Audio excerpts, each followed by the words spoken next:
Hello dear aspirants, welcome to SPM focus CPSC. आज के 28 अप्रैल के एपिसोड में हम डिस्कस करेंगे 4 important current affairs topics. Firstly, Pakistan ने शिमला एग्रीमेंट को अबेयंस में डाला। सेकेंडली, क्रीमिया का रशिया के लिए importance. Thirdly, 2.5% additional run of factor on digital deposits. और फोर्थ टॉपिक, एक important diplomatic term persona non grata के बारे में आज हम डिस्कस करेंगे। तो चलिए स्टार्ट करते हैं पहले टॉपिक से। पाकिस्तान ने शिमला एग्रीमेंट को अबेयंस में रखने का फैसला किया। 1972 में प्राइम मिनिस्टर इंदिरा गांधी और पाकिस्तान के प्रेसिडेंट जुल्फिकर अली भुट्टो के बीच शिमला एग्रीमेंट साइन हुआ था बांग्लादेश लिबरेशन वॉर के बाद। इस एग्रीमेंट की की प्रोविजंस थे पाकिस्तान के बांग्लादेश को डिप्लोमेटिक रिकग्निशन देना, दोनों देशों का थर्ड पार्टी मीडिएशन से बचना और जम्मू कश्मीर जैसे इश्यूज को सिर्फ बायलैटरल टॉक से सॉल्व करना।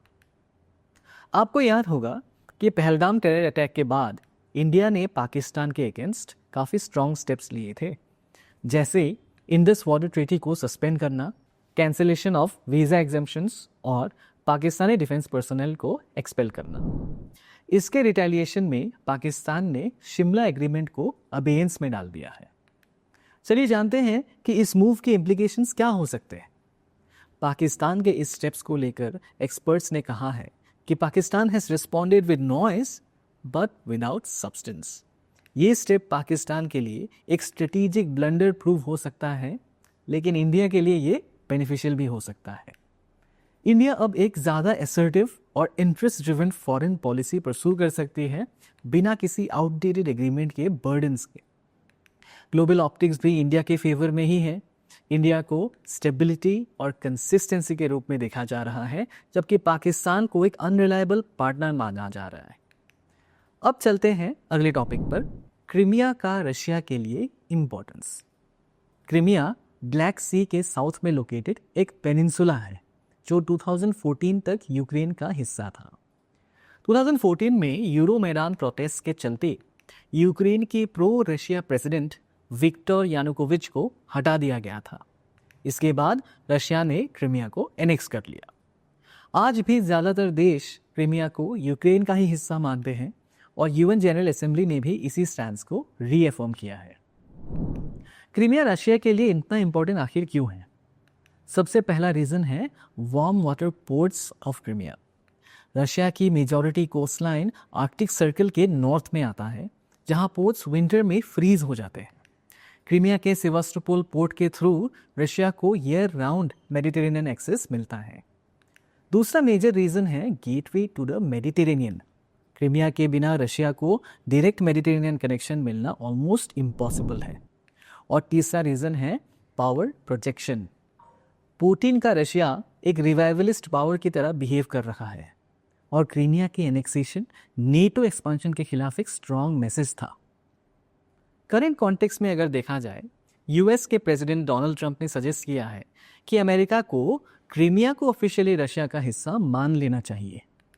इससे ग्लोबल पॉलिटिक्स में एक सिग्निफिकेंट शिफ्ट दिख रहा है, जहां चाइना रशिया एक्सेस स्ट्रेंथन हो रही है और यूएस ईयू एक्सेस वीकन होती दिखी जा रही है। इंडिया के लिए यह ज़रूरी हो जाता है कि इंडिया अपनी फॉरेन पॉलिसी को स्मार्टली कैलिब्रेट करे और नेशनल इंटरेस्ट को सेफगार्ड करे। Interestingly, Crimea historically Russian empire का ही पार्ट था, लेकिन 1954 में सोवियत लीडर निकिता क्रुश्चेव ने इसे गिफ्ट कर दिया था यूक्रेन को। हमारा नेक्स्ट टॉपिक है फाइनेंशियल सेक्टर के रिलेटेड।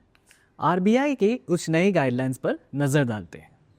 लिक्विडिटी कवरेज रेशियो या एलसीआर बैंक्स के लिए एक इम्पॉर्टेंट रेगुलेटरी रिक्वायरमेंट है। इसका पर्पस है कि बैंक्स के पास sufficient high quality liquid assets हो, जिससे वो फाइनेंशियल स्ट्रेस के टाइम में कम से कम 30 दिन सर्वाइव कर सके। लेटेस्ट अपडेट यही है कि आरबीआई ने डिजिटल डिपॉजिट्स पर 2.5% additional run of factor introduce किया है।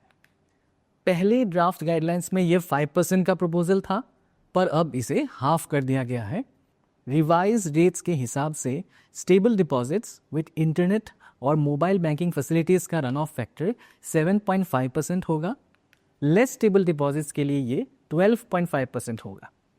इससे बैंक्स के पास 2.3 या फिर 3 लाख करोड़ तक का एक्स्ट्रा लिक्विडिटी आ जाएगा, जो क्रेडिट ग्रोथ और लेंडिंग के लिए पॉजिटिव सिग्नल्स हैं। नए नॉर्म्स अप्रैल 1, 2026 से एप्लीकेबल होंगे और पेमेंट बैंक्स, आरआरबीज और लोकल एरिया बैंक्स को इससे एग्जेम्प्ट किया गया है। अब डिस्कस करते हैं आज का last topic, persona non grata. Pahalgam terror attacks के बाद इंडिया ने पाकिस्तान के साथ डिप्लोमेटिक टाइज डाउनग्रेड किया।